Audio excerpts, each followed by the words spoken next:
नमस्कार, हरियाणा वॉइस में स्वागत है आपका। मैं हूं आपके साथ प्रियंका मिश्रा। बुलेटिन की शुरुआत करते हैं सीएम मनोहर लाल की आज के विशेष चर्चा कार्यक्रम से। सीएम मनोहर लाल ने आज प्रदेश के कम आय वाले प्रतिभावान युवाओं से बात की और उनकी प्रतिभा का इस्तेमाल करके कैसे उनकी आय में वृद्धि की जा सके, इस पर उनके साथ सार्थक चर्चा की।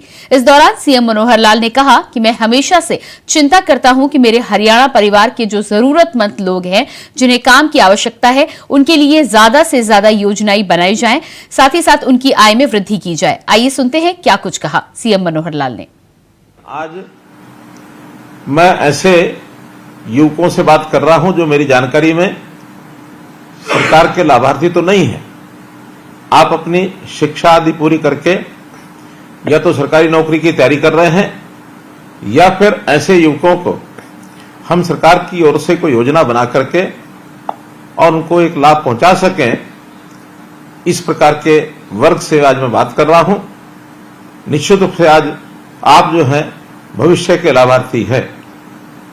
मैं हमेशा ये चिंता करता हूं कि हरियाणा के समाज के जो गरीब परिवारों के लोग हैं और खास करके जिनको काम की जरूरत है, इनके लिए कुछ योजनाएं बनाई जाए। गरीब परिवार यानी हर ऐसा परिवार जो पंक्ति में अंतिम खड़ा है, उसको कैसे आगे बढ़ाना, अंत्योदय की भावना से उसको हम आगे बढ़ाने की बात करते हैं। तो इस योजना के लिए सरकार अंत्योदय के हक में वैसे तो कई योजनाएं लेके आई है, लेकिन अगर रोजगार की जैसी बात ये युवक को मिल जाए तो निश्चित रूप से और वो ये रोजगार स्वाभिमानी स्वावलंबन होकर अपने पैरों पर खड़ा होगा तो सबको प्रसन्नता होगी। आप वैसे बेरोजगार होंगे, लेकिन मैं आपको बेरोजगार नहीं कहूंगा। आप एक प्रकार से प्रतिभावान हैं। आपकी प्रतिभा का उपयोग समाज में किस काम के लिए हो सके, ऐसे अवसर तलाश करने का काम आप और हम मिलकर करेंगे। मित्रों, जब भी कभी कोई साथी ऐसे अवसर से गुजरता है जब वो काम करना चाहता है लेकिन उसको काम नहीं मिलता है, तो अपनी भागदौड़ के लिए वो रोजगार के लिए तलाश करता है, रोजगार के लिए अपने आप को तैयार करता है, और जब तैयार हो जाता है तब वो रोजगार की चिंता भी करता है। हम लोग ऐसे तैयार हुए युवक को सदा संपर्क करते हैं और संपर्क करने के लिए हमने एक योजना बनाई पिछले दिनों में, मुख्यमंत्री अंत्योदय परिवार उत्थान योजना। और इस अंत्योदय परिवार उत्थान योजना के अंतर्गत प्रदेश भर में लगभग 500 कैंप ये हमने लगाए और एक एक परिवार के किसी न किसी सदस्य को हमने बुला करके और उनको कोई काम देने की बात कही।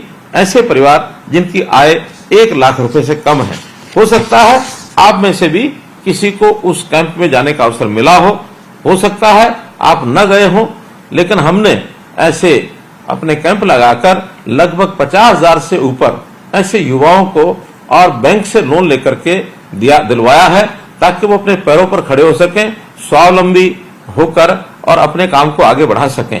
हाँ, निश्चित रूप से बड़ी संख्या है और उस बड़ी संख्या में इतनी एक योगदान के कारण से को मैं कहूंगा कि सभी लोग रोजगार सबको मिला है, ऐसा नहीं है। आज तो मैं प्राथमिकता के तौर पर ऐसे युवक जिनकी आयु 24 साल से 36 साल हो गई है, जिनके परिवार की आय 1 लाख रुपया इससे कम है और जो ग्रेजुएट्स हैं, ग्रेजुएट से इससे ऊपर हैं, ऐसे जो बेरोजगार लोगों को, जो हमारे युवा साथी हैं, भाई बहने हैं, उनके साथ बात करने के लिए मैंने योजना बनाई। हमने एक नई योजना यूनिक पूरे देश भर में, हमारा अपना प्रांतीय हरियाणा, जहां हमने परिवार पहचान पत्र की इस योजना को लागू किया है। परिवार पहचान पत्र के माध्यम से मैं आप सब लोगों तक पहुंचने का और एक रास्ता बना पाया हूं। जो लोग इस परिवार पहचान पत्र की आलोचना करते हैं, वास्तव में वो इन व्यवस्थाओं को पसंद नहीं करते हैं, क्योंकि उनको पता है कि एक बहुत आसान तरीके से प्रदेश में किसी भी व्यक्ति तक पहुंच बनाई जा सकती है, प्रदेश के किसी व्यक्ति से हम बात कर सकते हैं। तो ये सारा काम करने के लिए ऐसी एक सूची बना करके आप लोगों से बात करने का मैंने ये रास्ता ढूंढा है। आप लोग पढ़ाई करते हैं, पढ़ाई करने के बाद सरकारी नौकरी की तलाश आपको रहती है। पता है अपने को सबको कि सरकारी नौकरी के लिए एक परीक्षा देनी पड़ती है और उसमें मेरिट अगर अच्छी आती है तब जाकर के सरकारी नौकरी किसी को मिलती है। सरकारी नौकरी बहुत अधिक लोगों को मिलना संभव नहीं होता, मात्र 5 या 6% लोगों को ही ये नौकरी मिलती है। शेष सबको भी रोजगार चाहिए, तो उन रोजगार के लिए हम लोगों ने ऐसी कुछ व्यवस्थाएं की हैं कि स्वरोजगार से आप लोगों तक पहुंच करके रोजगार मेले लगा करके कहीं स्वरोजगार के साथ अपना व्यवसाय करने का या कहीं मानो प्राइवेट नौकरी के लिए भी आपको तैयार किया जा सके। और बहुत ऐसे लोग भी हैं जो अपनी तैयारी करके और सरकारी नौकरी में जाना चाहते हैं, लेकिन उनको वर्षों लग जाते हैं, किसी को 2 वर्ष, किसी को 3 वर्ष। तो ये जो इंटरिम बीच का समय है, इस बीच के समय में भी कोई खाली न रहे, तो इसके लिए कई हमने व्यवस्थाएं बनाई हैं। चाहे उसमें HKR के माध्यम से हम जो उनको जो एक आउटसोर्सिंग की नौकरी ये दिलाने का काम करते हैं, या कहीं वो प्राइवेट नौकरी करता है, तो इस प्रकार के काम से हमने तो यहां तक भी युवा सक्षम युवा जो योजना चलाई, जिसके अंतर्गत नौजवान कोई भी अगर स्नातक होता है तो घर खाली न बैठे, बल्कि उसको महीने में 100 घंटे का काम हम दे करके उसके लिए भी 7,500 रुपया 9,000 रुपया ऐसे हमने योजना बनाई, ताकि कम से कम आगे बढ़ने के लिए उसकी जेब में अगर कुछ पैसा होगा तो निश्चित रूप से वो काम कर पाएगा।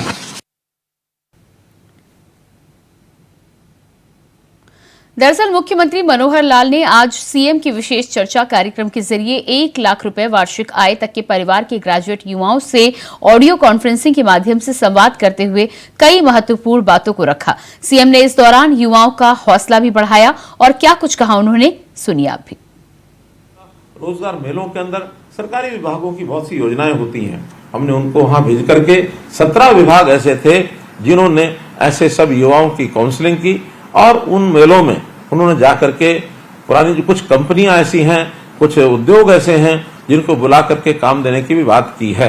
तो इन सारे प्रयत्नों के माध्यम से आप लोगों को कैसे काम मिल जाए, इसका हम लगातार प्रयत्न करते हैं। मित्रों, पिछले 9 वर्ष में बहुत से उद्योग लगे हैं, बहुत से रोजगार लगे हैं।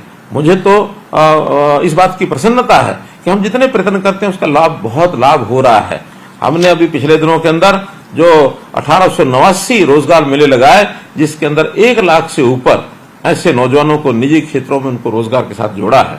और सरकारी नौकरी की जहां तक विषय है, योग्यता के आधार पर हमने एक शब्द प्रयोग किया कि बिना पर्ची बिना खर्ची ये नौकरी दी जाएगी। और मुझे इस बात का संतोष है कि पिछले 9 वर्ष में हम इससे पहले की जितनी सरकारें रही हैं, अगर औसतन लगाए तो सबसे ज्यादा नौकरियां हमने दी हैं।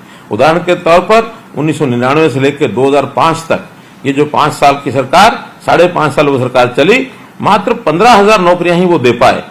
और फिर कांग्रेस की सरकार 2005 से 2014 पूरे 10 वर्ष चली, उन्होंने भी 10 वर्ष में और 86,000 नौकरियां मात्र दी। अब ये अलग बात है कि क्लेम करने में कोई कितना ही क्लेम करे। मैं भी पिछले दिनों में पूर्व मुख्यमंत्री भूपेंद्र सिंह हुड्डा से बात मैं सुन रहा था, उनकी बात, तो उसमें उन्होंने बताया कि हमने 1 लाख तो अध्यापक लगा दिए हैं, जबकि वास्तविकता ये है कि कुल 10 साल में 35,000 अध्यापकों की भर्ती उन्होंने की है। मैं कभी न कभी उनके आमने सामने बैठ करके भी इस बात का और खुलासा करने वाला हूं कि उन्होंने कितनी नौकरियां दी, और उन नौकरियों में उन्होंने नौकरियां लगाने का प्रयत्न किया होगा, लेकिन वो प्रयत्न करने के साथ उनके एक सिस्टम में कितनी खराबी थी कि उसमें बहुत सी नौकरियां तो बलि चढ़ गई, कोर्ट्स ने जिनको रद्द कर दिया।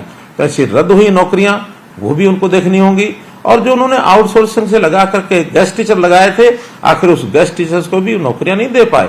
हमने आने के बाद उनको नौकरी भी दी, और नौकरी में उनको अंतिम समय तक वो रिटायर ना हो, ताकि उनको रोजगार उनके रिटायरमेंट एज तक मिला रहे। ये काम भी हमने आने के बाद किया। तो हम जो ट्रांसपेरेंट नौकरियां कर रहे हैं, यानी जो दे रहे हैं 2014 से लेकर 2023, इन 9 सालों में मुझे बड़ी खुशी है इस बात को बताते हुए कि 1,14,000 तो सरकारी नौकरियां हमने दी हैं, और साथ ही अभी अगले 6 महीने के अंदर अंदर और 41,000 भर्तियां जो हैं वो प्रक्रियाधीन हैं। तो अगर ये सब भी होती हैं तो 1.5 लाख से ऊपर नौकरियां ये हमारे इस 10 साल के कार्यकाल में पूरी होंगी। तो हम हर वर्ष चाहते हैं कि ऐसे जो बेरोजगार हैं, जो नए तैयार होते हैं, कोई मैट्रिक पास करके काम करना चाहता है, कोई +2 पास करके करना चाहता है, कोई ग्रेजुएट पोस्ट ग्रेजुएट बन करके काम करना चाहता है, तो ऐसे हर साल 2 लाख से ऊपर लोग ऐसे होते हैं जिनको कोई ना कोई व्यवसाय मार्केट में चाहिए, प्राइवेट नौकरी चाहिए, अपना व्यवसाय चाहिए। इस सब के लिए कौशल की बहुत बड़ी आवश्यकता होती है।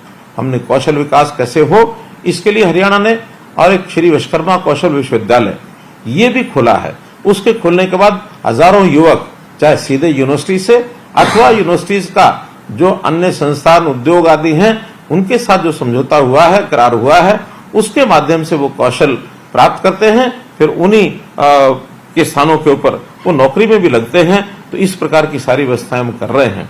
हमने गरीब छात्र जो होते हैं वो हर साल एक परीक्षा देने के लिए फॉर्म भरते हैं, फीस देनी पड़ती है।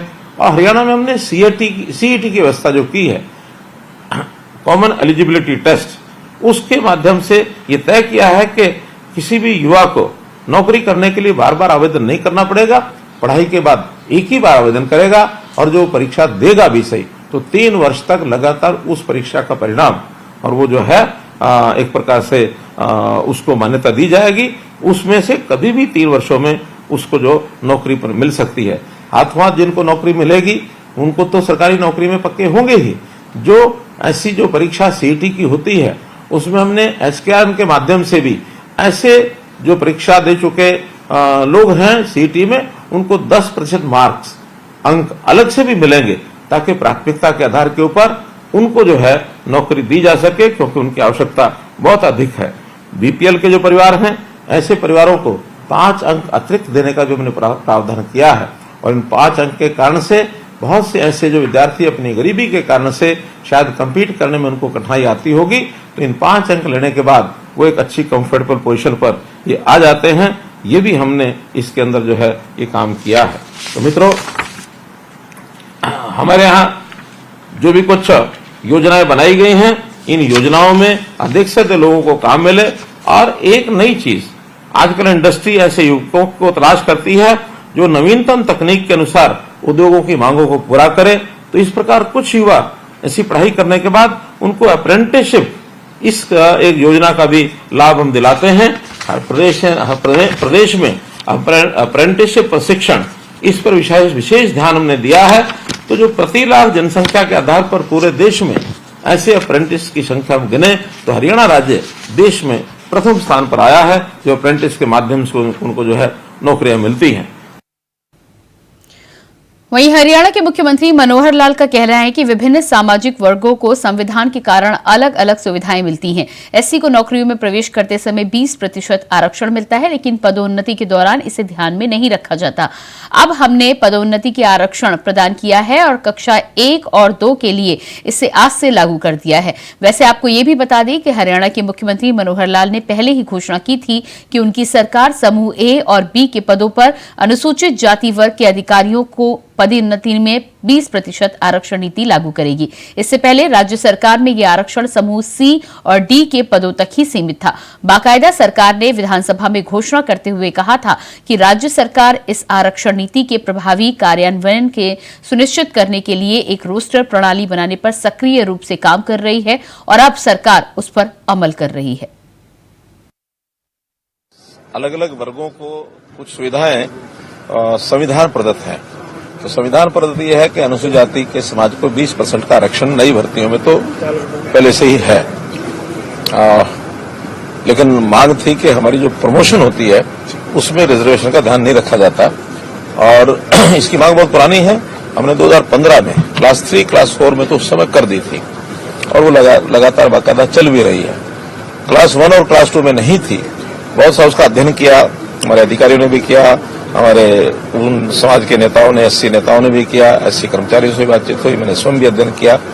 तो अंततः कुछ चीजें दोनों तरफ की विरोध की थी लेकिन वो हमने सब उसमें से रास्ते निकाल के समझाया और अब ये जो रिजर्वेशन एंड प्रमोशन क्लास 1 और 2 इसको हमने कर दिया है और वो इम्प्लीमेंट भी आज से एक प्रकार से हो गई है। आज एक लिस्ट सेकेंडरी एजुकेशन की, जिसमें डिप्टी डायरेक्टर्स की प्रमोशन करके एक लिस्ट उसका प्रारंभ भी कर दिया। आगे भी जो लिस्टों में प्रमोशन होगी वो सब इस रोस्टर पॉइंट्स का जो फार्मूला है उसको ध्यान में रख करके किया जाएगा। अंतर तो थोड़ा पड़ता है लेकिन बहुत अधिक नहीं पड़ता है। कुछ एक कर्मचारियों को ऐसा लगता है कि भी ये आदमी रिजर्वेशन कारण से प्रमोट पहले हो गया, हम बाद में होंगे, तो साल 2 साल में लगभग बराबर भी हो जाते हैं। तो उस नाते से एक सुविधा ये दी गई है और ये भी अगर ऐसी समाज के लोग जितने नीचे से ये जो 20% का कोटा अपना पूरा करते रहेंगे और रिटायरमेंट की एज अगर थोड़ी उनकी ठीक होती रहेगी तो ये आगे इस प्रकार की ये डिस्क्रिपेंसी रहेगी भी नहीं, फिर उसकी कोई बहुत बड़ी आवश्यकता रहती भी नहीं है। ये तो तब तक है कि जब ऊपर की प्रमोटेड पोस्टों में 20% नहीं होते, नीचे से प्रमोशन में उनको 20% के लिए ऊपर नहीं लाया जाता तो तब तक है, लेकिन अब उसका प्रावधान कर दिया। अभी नीचे का जूनियर भी है तो रिजर्वेशन के कारण से उसको आगे लाया जाए। सर, आपने हरियाणा के मुख्यमंत्री मनोहर लाल ने वाल्मीकि जयंती की सभी को शुभकामनाएं दी हैं। इस दौरान उन्होंने कहा कि रामायण महाकाव्य के रचनाकार महान विद्वान आदि कवि महर्षि वाल्मीकि जी की जयंती पर शत शत नमन। सामाजिक न्याय, प्रेम और सद्भावना से जुड़ा महर्षि वाल्मीकि जी का जीवन, उनके विचार सभी को सदैव प्रेरणा देते रहेंगे। मैं महर्षि वाल्मीकि जयंती की सभी को हार्दिक शुभकामनाएं देता हूं।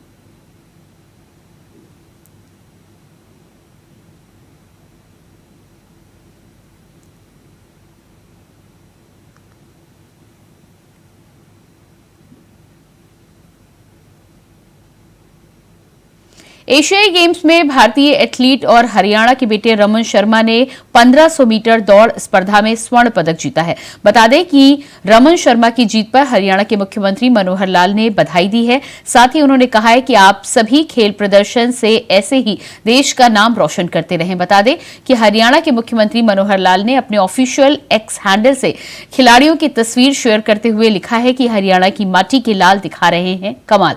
पैरा एशियन गेम्स में शानदार और जानदार प्रदर्शन करते हुए हरियाणा के बेटे रमन ने 1500 मीटर दौड़ स्पर्धा में स्वर्ण पदक जीता है।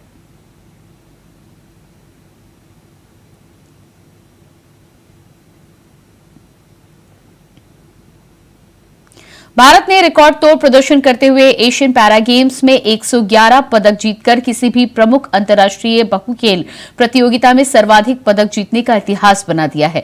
इस दौरान हरियाणा के मुख्यमंत्री ने ट्वीट कर कहा कि प्रधानमंत्री मोदी जी के प्रोत्साहन और खिलाड़ियों को भविष्य का लक्ष्य देकर जागृत करने की उनकी शानदार शैली से खेल के क्षेत्र में भारत में एक नए युग का आरंभ हो चुका है। मैं सभी खिलाड़ियों को ढेर सारी बधाई और इनको आगे बढ़ाने वाले कोच और परिजनों को नमन करता हूं।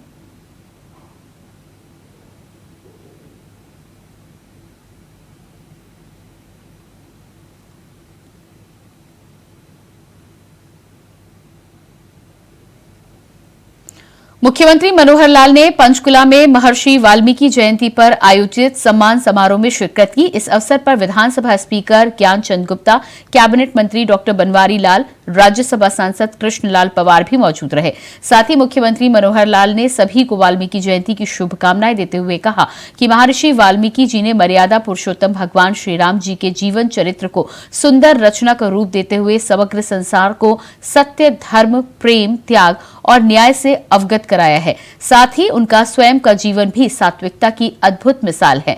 उन्हें मेरा कोटि कोटि नमन।